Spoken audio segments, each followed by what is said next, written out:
is now 20 years since the preservation of a public railway was first conceived. A major war had just ended, and thoughtful people were anxious to rescue some of the old value from the debris. Their thoughts went back a further 20 years, to the days when Bradshaw listed the trains of many small independent railway companies, and branch lines reflected the character of their history and the country around them. Although the writing was even then on the wall, there still were numbers of infinitely fascinating narrow gauge lines to be visited and savoured, if one could save enough pocket money and obtain parental permission for the venture. This was the nature of the good old days that stimulated the rebirth of first the little Talyllyn and then the historic Festiniog, rejuvenations that proliferated until there now seems no limit to the ambitions of those who seek to crystallise the world of their imagination.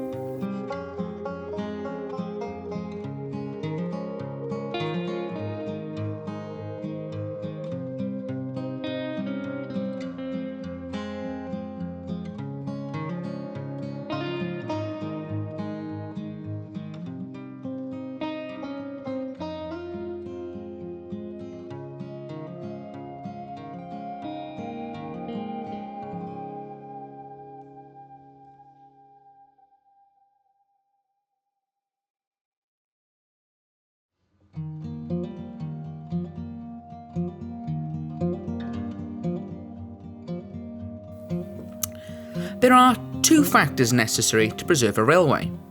First, a sufficient number of people with time on their hands and/or money to spare for the purpose. And second, a sufficient number of people prepared to pay for the privilege of travelling on the lines in question. How long will the idea last, and what will happen next?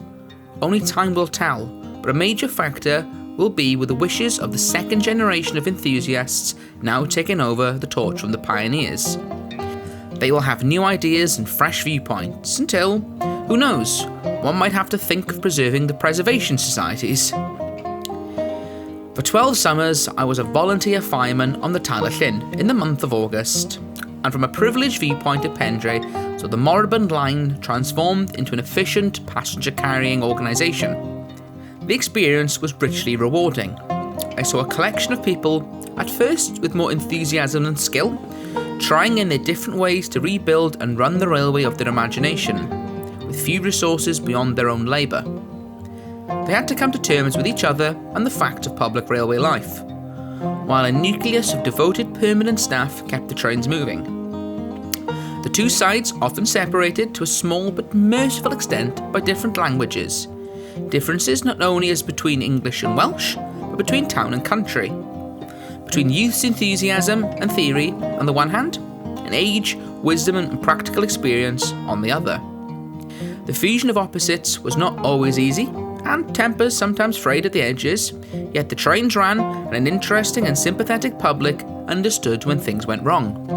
The early days were idyllic to an inexperienced fireman without exacting responsibility, with infrequent trains interspersed with rests on the bank at Abergynolwyn while the sun beat down and the bees buzzed.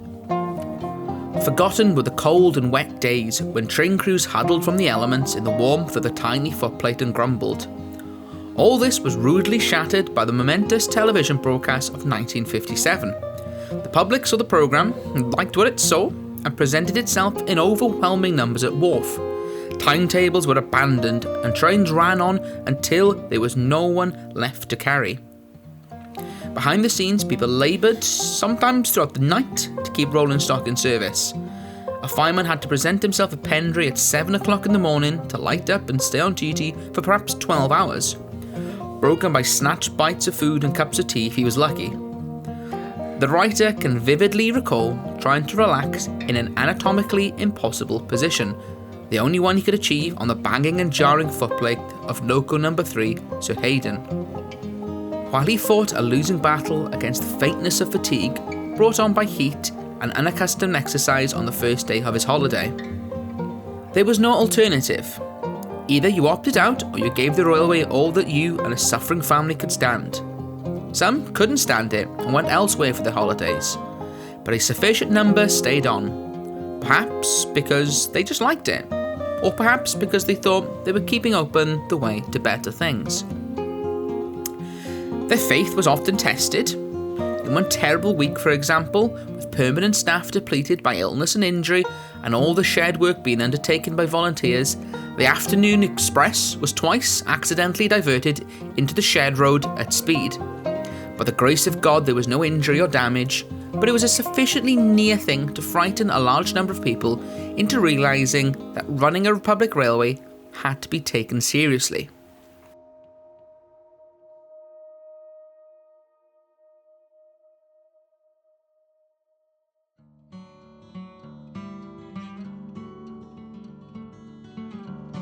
Slowly, improvisation gave way to coordinated policy.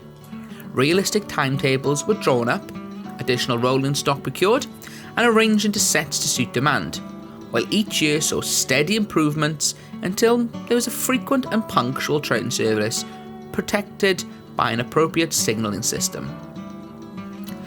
As I pass up the grades to past fireman, the fact that I was able to devote the whole of the peak holiday period to the railway brought increasing responsibility until I was tactically recognised as acting shed foreman for the month. It included lighting up locos early in the morning when no one else came forward to do it, and even if they did, I had to turn out in case they overslept or just changed their mind. I had to chop firewood, oil locos, move ashes, sweep smoke tubes, and be a general dog's body in the hope of inducing someone else to come and help. True, I shunted and moved locos when told by the permanent staff, but I also had to welcome visitors and keep them out of the way. The most difficult task of all was protecting the permanent staff from the excessive enthusiasm of volunteers, and the volunteers from the exasperations of the permanent staff. However, each year saw improvements over the one before, and as the management became more competent, the volunteers gained more confidence in it. For example, in earlier days, a fireman would not necessarily know his times of duty, his loco, or his driver, until his train actually got the right way. So a generously large duty board was designed and fastened to the shed wall. On it were chalked up for all to see the duty details for the following week. Keen cleaners were encouraged and rewarded by doubling up on training trips under the responsibility of a senior fireman, the driver thus being freed from additional worry on the all-too-small footplate. These training duties were also posted on the rota board, the arrangements being made at a Sunday morning conference in the presence of all concerned, presided over in the shed by Herbert Jones, unless the smoke of his recently lit locos drove the company of sight into the yard.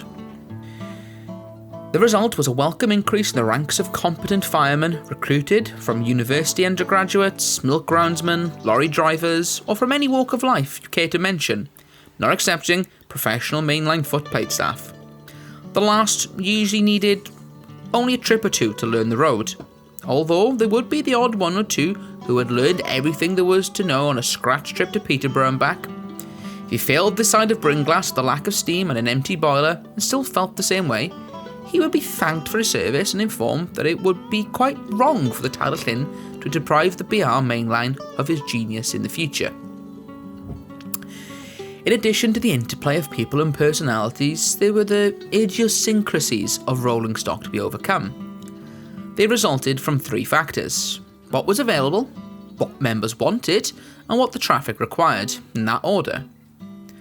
The result tended to be hard words from the train crews towards the end of August when men and machines got tired. 2 return trips per day were very pleasant, while 3 constituted a full day, but after 4 or 5 one lost count and the world contracted into an eternally hot and uncomfortable footplate, bounded by cab sides and a roof which banged and battered one almost beyond endurance.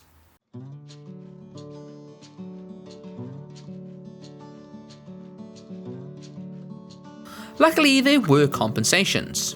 For example, the blasts of loco number 3, Sir Hayden, was so fierce as she thrashed up the valley again and again in attempts to compensate for a lower boiler pressure, that steps had to be taken to protect the passengers on the roofless Penrhyn carriages from the resulting rain of cinders.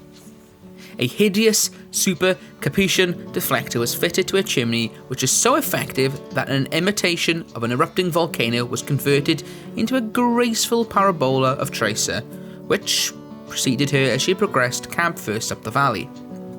Occasionally, a cinder would fall short and instead of bouncing on the sleepers ahead, would fall down the driver's neck, The steps of the ensuing ballet were undoubtedly freestyle, but even an Englishman could guess that the Pennillion accompaniment would not have won an Eisteddfod crown from the bards.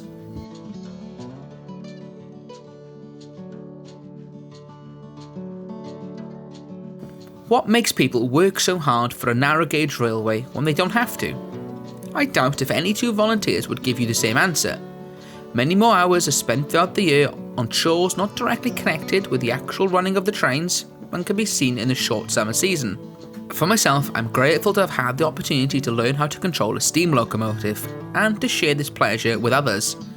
I've been privileged to play a small part in doing something that had not been done in the same way before, and in doing so, have met many people who I might not otherwise have met. Some of them are taking over where I left off as a result of my efforts. Our horizons have been broadened and our experience of life enriched in this and many other ways. Many thousands of passengers have enjoyed the results of our labours. Need one ask for more?